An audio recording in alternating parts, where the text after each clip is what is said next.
Alright all, like our suggestion, in today's video we're going to be doing an unboxing and an overview.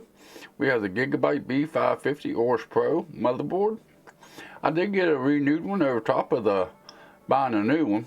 Let me flip you over here and I'll show you why I went with the renewed over the new one. Alright guys, here we are. We're on Amazon, which is where I ordered mine from. This is the renewed one, which this product is pre-owned and it has been professionally inspected and tested and cleaned by Amazon qualified suppliers. The price right now, the day of the filming, is 7/5/2021. You can get it for $150. If you go with a new one, you're looking at $205.99. So you're looking at about $55 to $60 savings if you get a renewed one over the price of a new one. If you come down here and look at the warranty and support on the new one, you have a full refund within 30 days of the purchase on this one. But with the renewed one, this product is eligible for a replacement or refund within 90 days of receipt. So by getting the renewed one or the used product, you get a better warranty through Amazon themselves. You get a 90-day compared to 30-day warranty. You also save $50 or $60.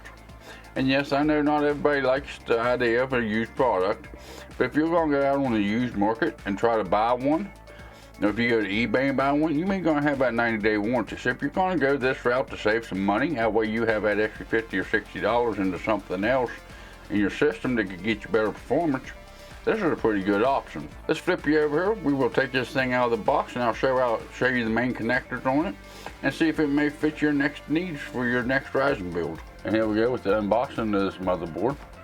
This is a renew, so it is just in a plain white box. It don't have the regular fancy boxing to it because it is renew. It is a used product. But we're going to see what all comes in the box anyways. I'm going to open up the flap here. There we go. Number one thing you get, which is a nice little bonus I guess, you get a PMY 32GB flash drive. It's a free gift from computer headquarters. It's a small business and we rely on your feedback to stay in Amazon's good graces. So in other words, they give you this to go in and give your opinion, which I probably won't. I don't like doing reviews on products online. It did come with 4 SATA cables. It looks like 2 right angles and 2 straight angles, one of each in each bag. So you do have 4 SATA cables. If you're running a SATA hard drive, you'll need those. We have a business card here. Happy with your order? Write us a positive feedback. And of course, they want you to write you a positive feedback for Amazon. What else do we got here? We have Computer Headquarters Motherboard Troubleshooting Guide. Alright, that is if you have any problems with your motherboard, I guess. Lay that to the side. Lift up this flap.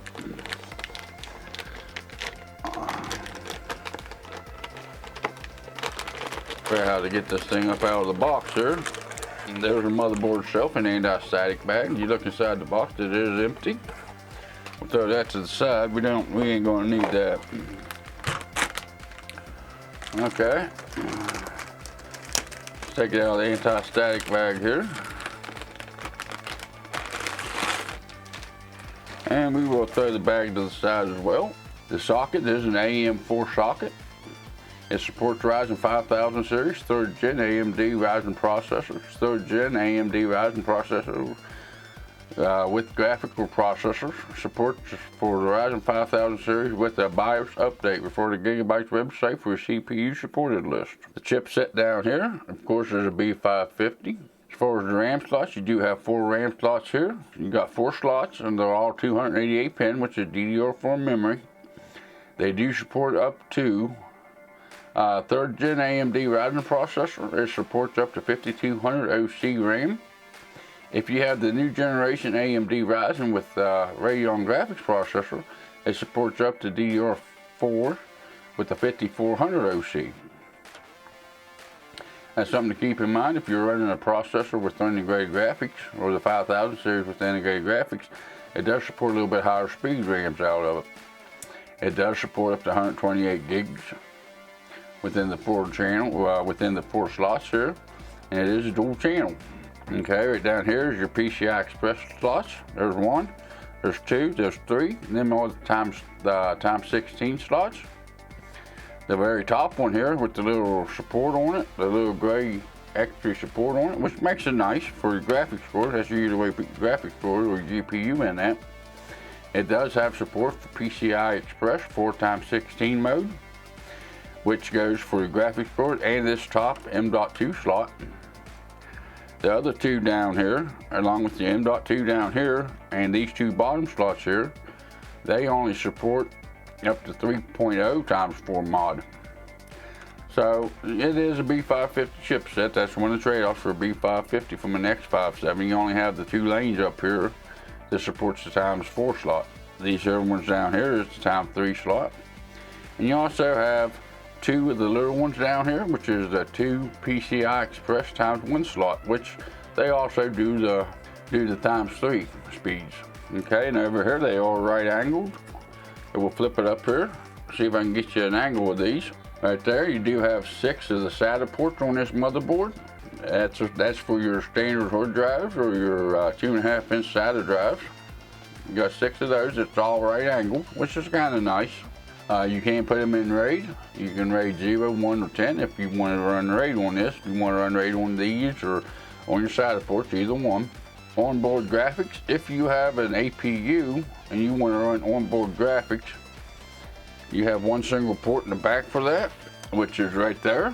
That is the HDMI slot. That's the only output you have for video on this motherboard.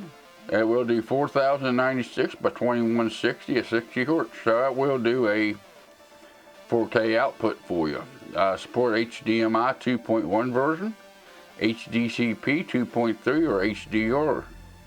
Maximum shared memory is 16 gigabytes. So if you have 128 gigs, or if you have more than 16 gigs in this motherboard, you can do up to 16 gigabytes of VRAM just for the onboard graphics. Which most onboard graphics you don't need that much VRAM for, but that's a story for another day, right? Okay, right over here is your Ethernet port. You only have 1 Ethernet port here on this. It is a Realtek ALC 1222-VB codec, which it does up to 2.5 gigabytes per second LAN chip on this. The audio port here is a 5-channel, it looks like, with the speed diff and 5 other channels here for 7.1 surround sound. And while we're going through the back ports here, we do have a bunch of USB 2 ports. We have 1, 2, 3, 4, 5, 6 of the USB 2 ports on it. And you have the HDMI port right there that I showed you. The white one and the blue ones are USB 3.2. Right there, 3.2 Gen 1 ports. The 2 red ones right here is USB 3.2 Gen 2 ports. And you do have a Type-C port down here for USB 3.2 Gen 2 Type-C. And this white one is also for your BIOS. If you want to use the Q-Flash Plus button, if you want to update your BIOS and you don't have a CPU or RAM that's compatible, you can also do that with this motherboard, which makes it kind of nice. And it's really nice for flashbacks if you need to flash back the BIOS. Back I/O of it back here, it does have the built-in I/O shield for you, so you don't have to worry about remembering to put that in. The other connectors that's on the motherboard, you do have 1 CPU fan header, which is up here. This is the gray one. Alright guys, and as far as the system fan headers go, you have system fan 3 down here. You got system fan right here and a system fan right here. And you also have, I don't know if you can get a good view of that, but you have a system fan right here beside the 8-pin plug-in. And you have a CPU optional fan. You have your CPU fan header. And you also have 2 system fan / water cooling pump headers. One's right here, it says /pump, which is this one. And this one down here is also for system fans or pump headers. So basically, it looks like you have 1, 2, 3, 4, 5, 6, 7 different headers you can use for system fans if you ain't doing water cooling, and that ain't including your CPU fan header. Okay, it looks like you have 2 ARGB headers on this motherboard. One's up here in the corner up here. Then the other one's down here in this bottom corner. You have 2 RGB strips. We can plug in RGB strips headers, which one's right here, The other one's up here in the corner, right beside the ARGB ones. Right down here is where your front panel connectors go. This here is a TPM for some kind of modular you can plug into it to control your temperatures or to watch your temperatures. Okay guys, right down here is right down here on the bottom down here, this is your USB 3. Then you have two of them right here for USB 2. Right over here is your front audio if you want to run front audio, which a lot of people don't use front audio, but it does have it right there. And if you're trying to overclock or something like that, it does have a CMOS jumper right here above the front ports. Them two little pins sticking up, that's to clear your CMOS. That's your clear CMOS jumper. It is an ATX motherboard, so it is a full-size motherboard. It is RGB. The dimensions is 12 inches this way by 9.6 inches this way, which is pretty standard for your full-size ATX motherboard. The motherboard was first available in June 12 of 2020. And up here's your VRMs with some heat sinks on them, some cooling capacity on your heat sinks up here, which it does have a 12x2 phase design VRM solution with a 50 amp Dr. Moss. So that should be pretty good for overclocking as well. It looks like it may have some lighting on it actually. By looking at some of these stripes and whatnot on it, looks like it may have some lighting on it. Back here looks like it may have some lighting nodes. But that is pretty well what the board offers you. But let me get reset up here guys and I'll come up with a conclusion to the video. Alright, we took this thing out of the box to show you where the main connector was.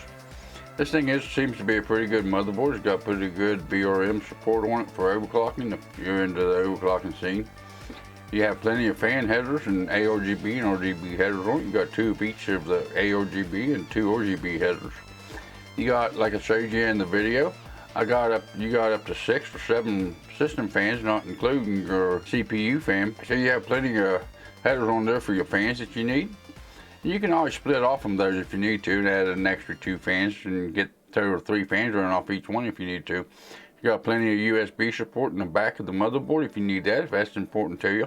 I think it's a pretty good little motherboard. If you're going to be spending $150 on a motherboard, you can get one of the better ones.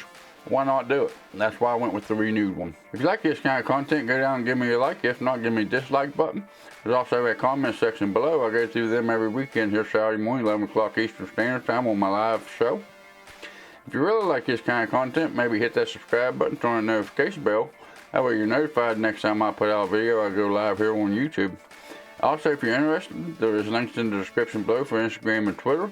I don't kill your inbox, but I do put up photos and new stuff I have coming in, give you an idea of what's coming up on the channel. Or if there's any information about my live stream, if I got a cancel or change the time, that's where you also get that information. With all that being said, you all have a good day, and I'll see you in the next video or live stream.